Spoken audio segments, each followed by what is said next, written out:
Il faut cependant rester vigilant.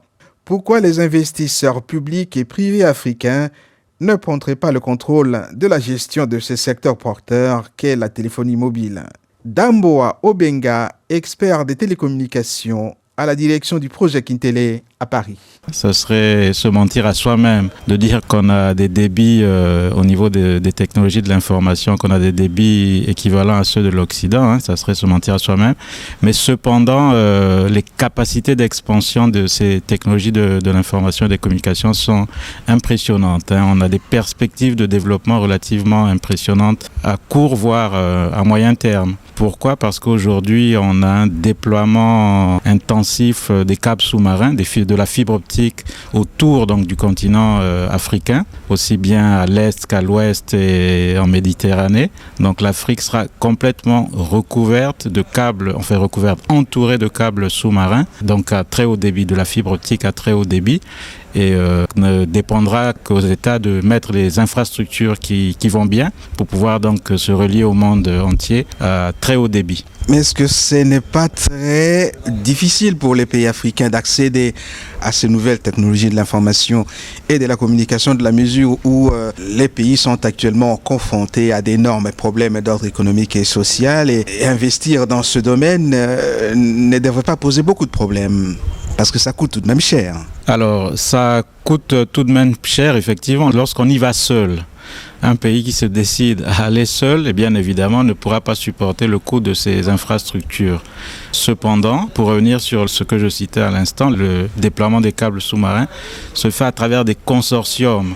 Plus on est nombreux, mieux c'est. Donc le câble par exemple de l'ouest qui se déploie tout au long de la côte ouest africaine, la côte atlantique africaine, donc de l'Afrique du Sud à l'Occident, en passant donc par toutes les grandes villes ou toutes les grandes villes côtières de la côte ouest africaine. Donc ce projet se fait au sein d'un consortium et ça revient relativement moins cher à chacun des pays puisque chacun y contribue à part égale. Où il y a même des entreprises qui investissent massivement dans ce type de projet.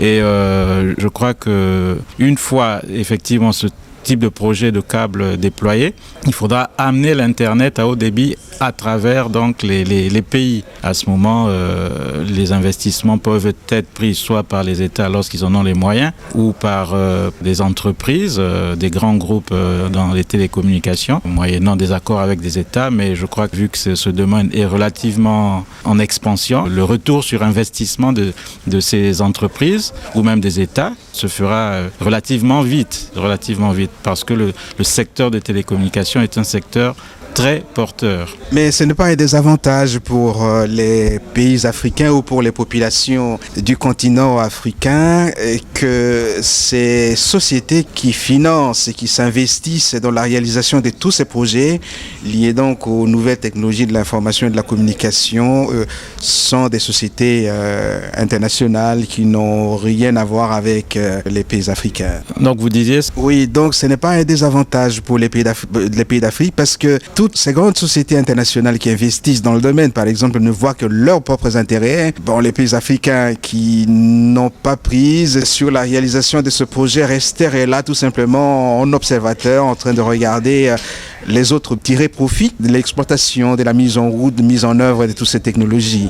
Effectivement, ça peut s'avérer relativement complexe, les relations, surtout le fait que les investisseurs, donc ces grandes sociétés dans les télécommunications investissent massivement au niveau donc de ces infrastructures.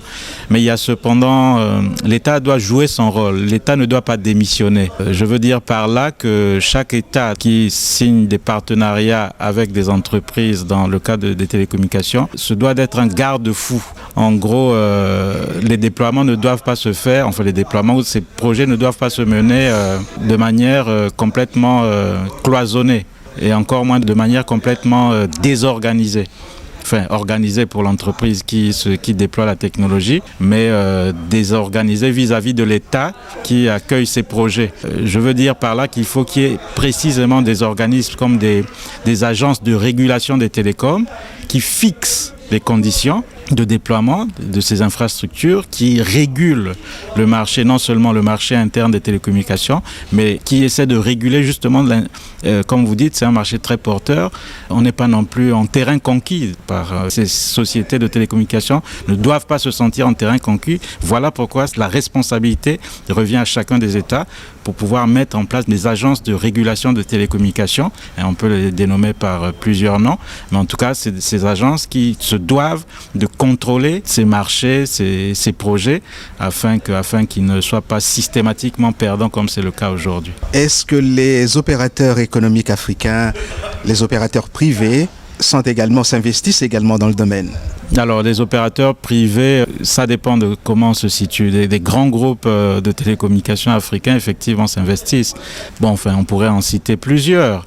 Des groupes comme MTN, c'est le mastodonte africain des télécommunications. Il y a quelques groupes africains, voilà, ils sont relativement présents sur le terrain. Cependant, les opérateurs locaux, africains locaux, typiquement l'Afrique subsaharienne, ne sont pas très présents. À tort ou à raison, ils le délaissent en général aux multinationales. Mais il y a quelques multinationales africaines, mais pas suffisamment, je pense. Mais quel pourrait être l'apport des nouvelles technologies de l'information et de la communication dans le développement effectif du continent africain? Alors, c'est une question très pertinente. Je vais l'associer à ce pourquoi nous sommes à Tripoli aujourd'hui. Nous sommes ici dans le cadre d'une conférence organisée par l'UNESCO, associé donc au gouvernement libyen, qui consiste à disséminer, à diffuser largement l'ouvrage donc de l'histoire générale de l'Afrique dans toutes les écoles africaines, les collèges et les lycées. Donc cet important projet qui a réuni plus de 200 experts de tout domaine, des historiens, des ethnologues, des pédagogues, des communicants, des personnes donc issues des technologies de l'information, est un projet qui nous permet aujourd'hui de réfléchir au développement de l'Afrique, à l'enseignement en Afrique, et quel serait donc l'apport des nouvelles technologies dans ce développement. Aujourd'hui, comme je vous le disais à l'instant, à très court terme, voire à moyen terme, l'Afrique sera rentrée dans l'ère de la vitesse numérique et on pourrait à ce titre pouvoir disséminer facilement ce type de contenu à travers les médias les plus répandus. Aujourd'hui, le média le plus répandu en Afrique, c'est bien sûr la téléphonie mobile. Tout le monde le sait, chacun d'entre nous a son téléphone mobile. Aujourd'hui, on pourrait imaginer des solutions qui consisteraient à diffuser des contenus pédagogiques sur l'histoire générale de l'Afrique, donc dans l'enseignement, dans le cadre de l'enseignement de l'histoire africaine, à travers donc ce type de médias. Parce qu'aujourd'hui, seuls quelques personnes ou quelques enfants disposent d'un PC à la maison ou dans des écoles. Les PC ne sont pas très répandus à l'opposé des appareils mobiles.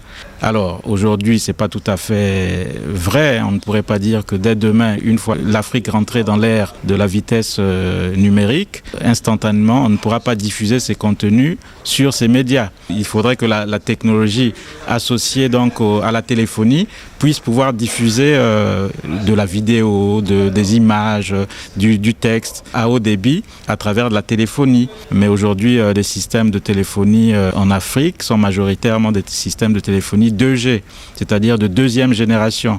Par contre, diffuser ce type de médias, de la vidéo, de l'image et du texte sur des téléphones mobiles serait adapté bien sûr à des réseaux mobiles de type 3G, donc de troisième génération. Il faudra encore attendre quelques mois, voire quelques années pour que ce type de projet puisse trouver son compte ou atteindre ses objectifs. Je pense que c'est plutôt en bonne voie. L'expansion de l'Afrique est plutôt positive. En termes de télécommunications, c'est assez impressionnant. Damboa Obenga, expert des télécommunications à la direction du projet Kintélé à Paris.